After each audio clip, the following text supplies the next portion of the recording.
My name is Grant, and thank you for watching the NX series product video.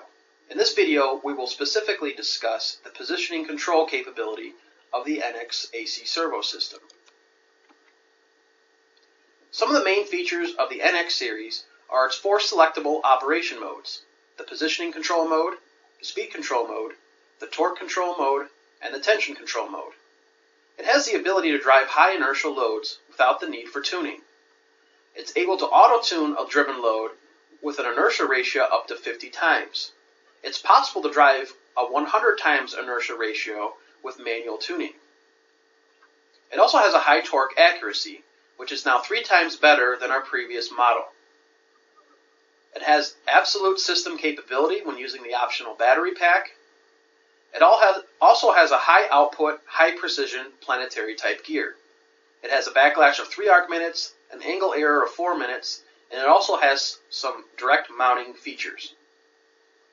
The NX also has the auto motor recognition system. What this entails is the NX driver has the ability to automatically recognize different motors up to the 200 watt. So the 50 and 100 and 200 watt motor can be used with the same drive. This can potentially lower the amount of inventory one would need to keep on hand. You can see the system layout on this screen here. As you can see, we have the motor with an encoder connection and the motor connection going to the main drive. We would send our pulse and direction signal to control the motor in on this CN7. For torque control or speed control mode, our analog signals can be sent in on CN6. We also have the ability to hook up the OPX-2A or MEX-E02 software to change some internal parameters. It has provisions for a regeneration unit and again the optional battery pack to incorporate an absolute system.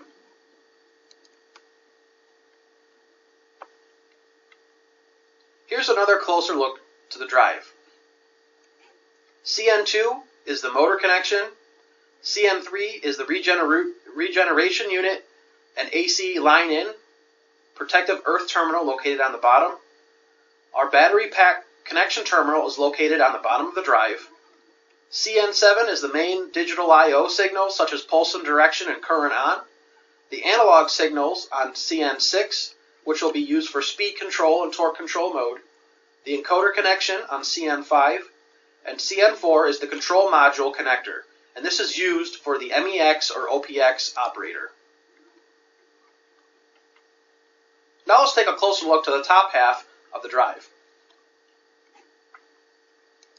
On SW2, we use these dip switches to toggle back and forth between the different control modes.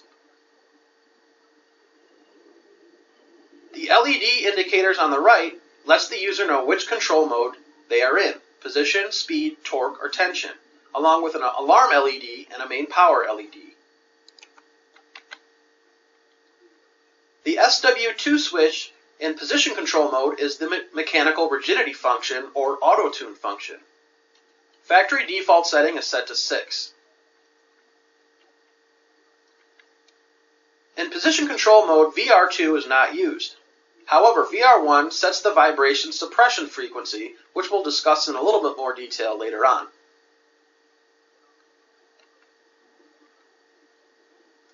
TB1 is used for the 24 volt DC power input for the control signal. TH1 and TH2 is the thermal signal from the regeneration unit, the hookup. And then MB1 and MB2 is used for the magnetic brake control. You would hook up your magnetic brake leads to these terminals.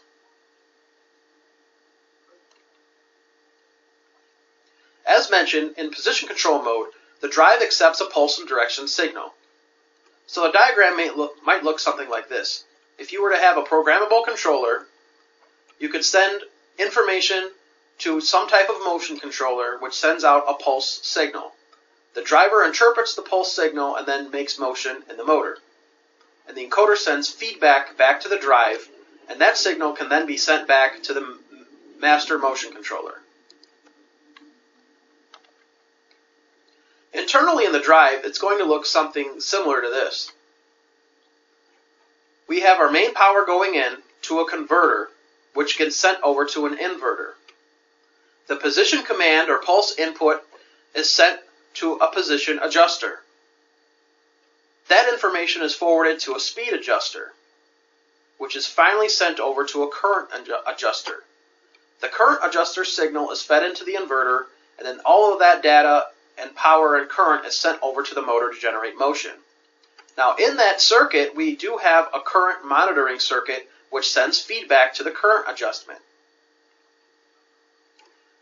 All the while, the encoder is sending feedback constantly to the position adjuster and the speed adjuster. And this is what completes our PID loop.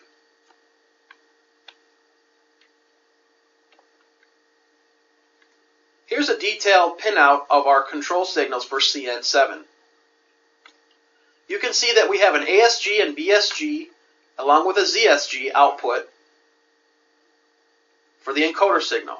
There's an alarm output as well as two types of warning outputs. There's an end signal and there's a ready signal output.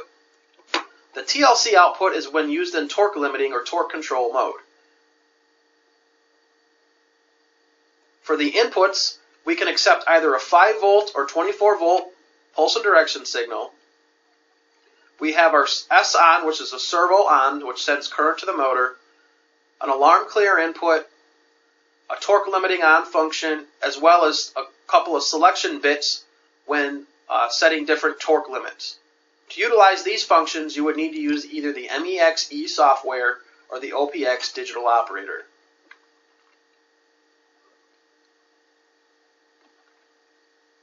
Some of the position control characteristics, we can see that the maximum speed of the NX is 5,500 RPM. Now looking at some of the other products that we offer, such as the AR stepping motor system, the BX brushless DC system, and the CRK, we can see that the maximum speed of the NX is higher than either of these. It has a maximum torque of 1,265 pound-inches. Currently, it is the only positioning system motors type that does have absolute positioning capability. We can also limit the torque from 0 to 300%.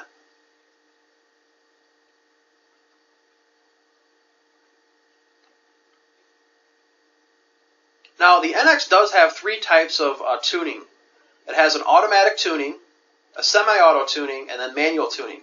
Automatic tuning is utilizing the SW1 or the SW2 switch on the main drive, which sets the mechanical rigidity.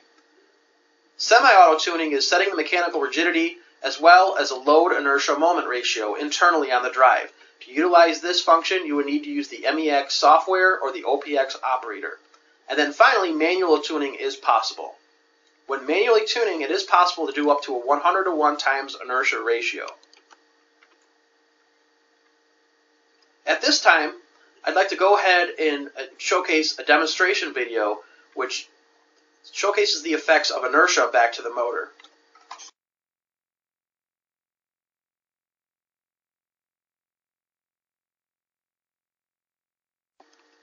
In this situation, the NX has a 5 to 1 planetary gear and has a 30 times inertia ratio reflected back to the motor.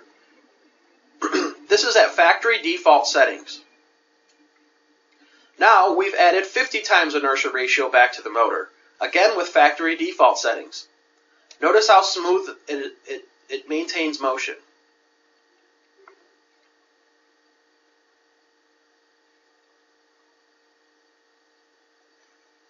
Five to 1 planetary gear ratio, 70 times inertia ratio. Again, factory default settings.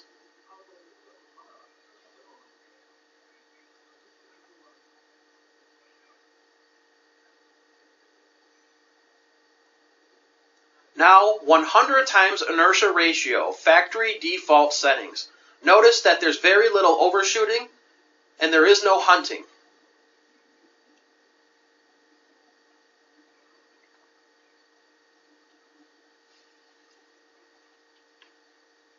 Now compare to this with a DX, which again has, which is our older servo system. This is a 30 times inertia ratio with a 5 to 1 planetary gear. factory default settings. With 30 times rotor inertia ratio, it handles the load no problem. But as you can see, when we increase it to 50 times inertia ratio, hunting begins to occur.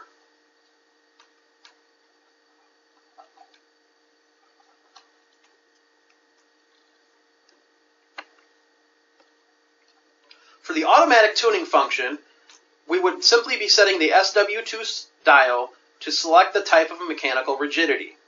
From 0 to 3, which is a low rigidity system, this would simply be a belt and pulley type system. From 4 to 9, which is a medium rigidity, this would be a chain and sprocket. From A to F, which is a high rigidity system, this would be a ball screw or any kind of directly coupled load. On the chart below, you can see that the dial indicates the different types of settings with the rigidity setting. And this would be the position loop gain, the speed loop gain, the speed loop integral time constant, and the speed forward rate percentage.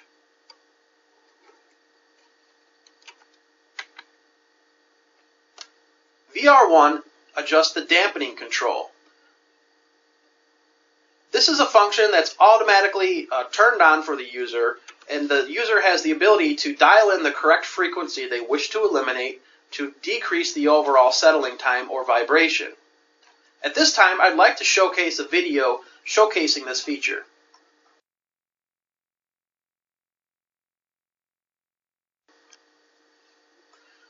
The NX on this video is hooked up to a linear guide with a load placed on it.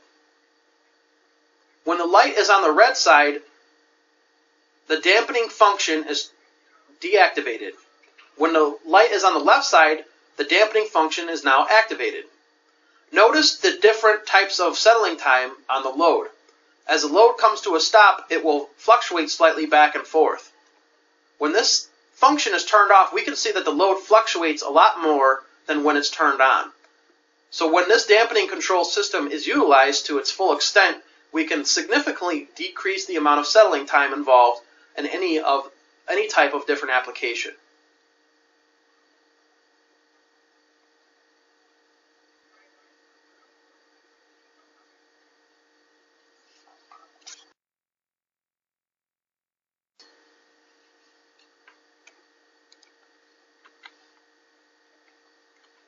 For different types of gain tunes, when we're dealing with the position or the speed loop gain, if we set this too high, overshooting may occur. If we have a commanded speed and it's set too high, it might actually overshoot that speed and then finally come back down to where it should have been running. And this can also be in the form of vibration. If we set it too low, there might be a significant increase in delay to when it actually reaches the commanded speed.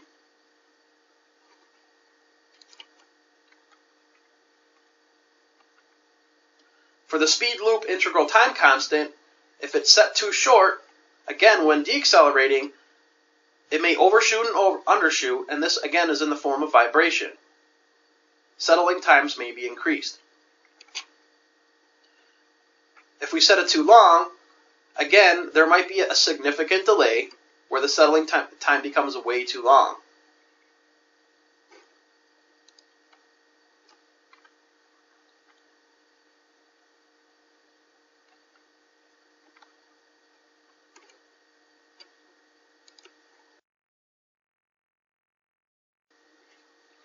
At this time, I'd like to showcase our NX demonstration. On the right side of the demo unit here, we have an NX 200 watt motor with a drive. We have an SCX10 controlling the unit. We have an OPX digital operator. On the left side is an AR product, which is a closed loop stepping motor. It'll have similar type performance to the NX Servo. The first motion profile I would like to feature is a 90-degree index. This 90-degree index is going to index 90 degrees every time it will increase its RPM by 30 RPM. This will repeat 100 times until we reach 3,000 RPM.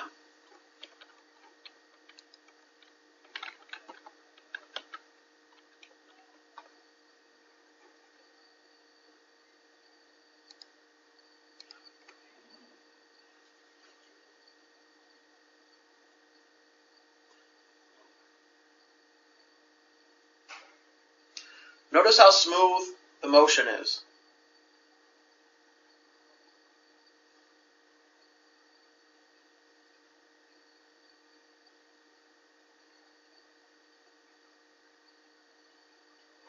Very low vibration, very quiet operation.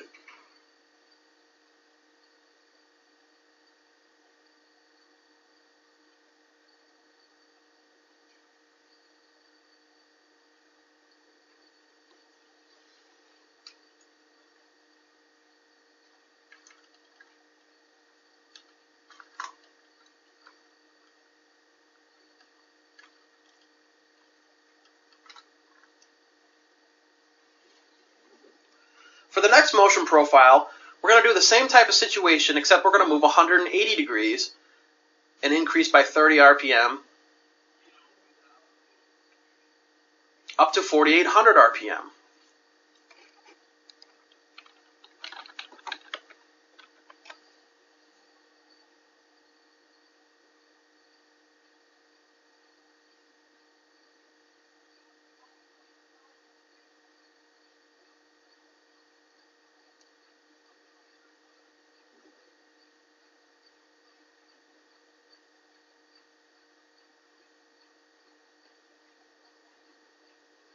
Again, notice how smooth the motion is. Practically zero vibration.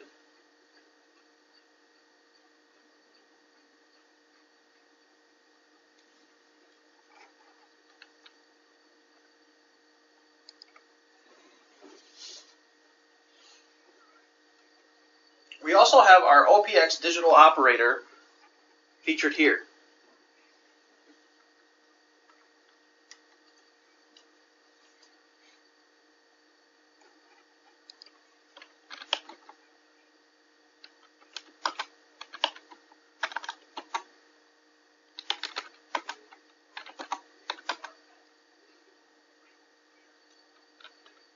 We can see now that the motor is running at 6 RPM.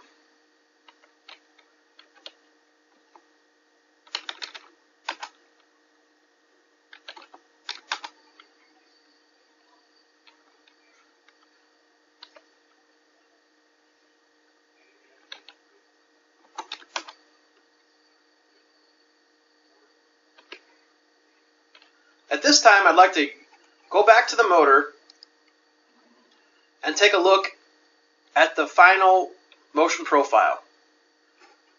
In this motion profile, we will accelerate up to 250 revolutions at 550 RPM, deaccelerate, and then reverse 250 revolutions.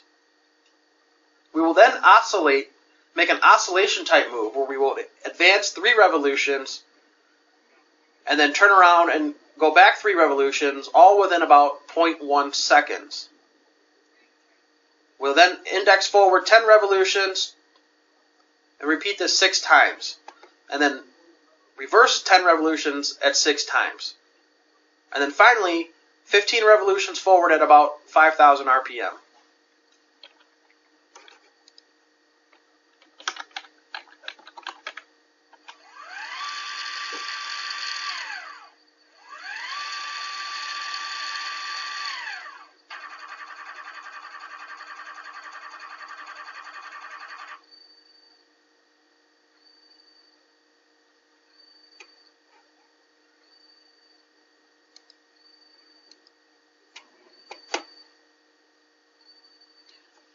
Not only can you program internal parameters with the OPX-2, but you can also do some basic monitoring, such as speeds, as well as position.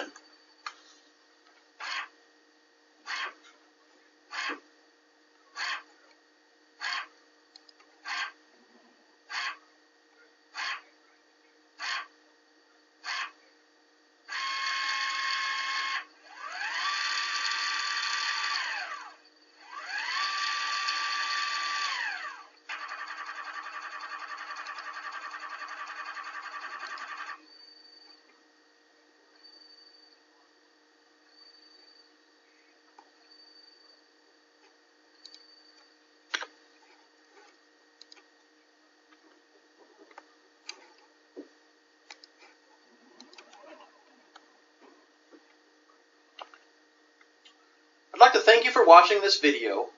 If you do have any questions, feel free to call us at 1-800-468-3982 or email us at techsupport@orientalmotor.com.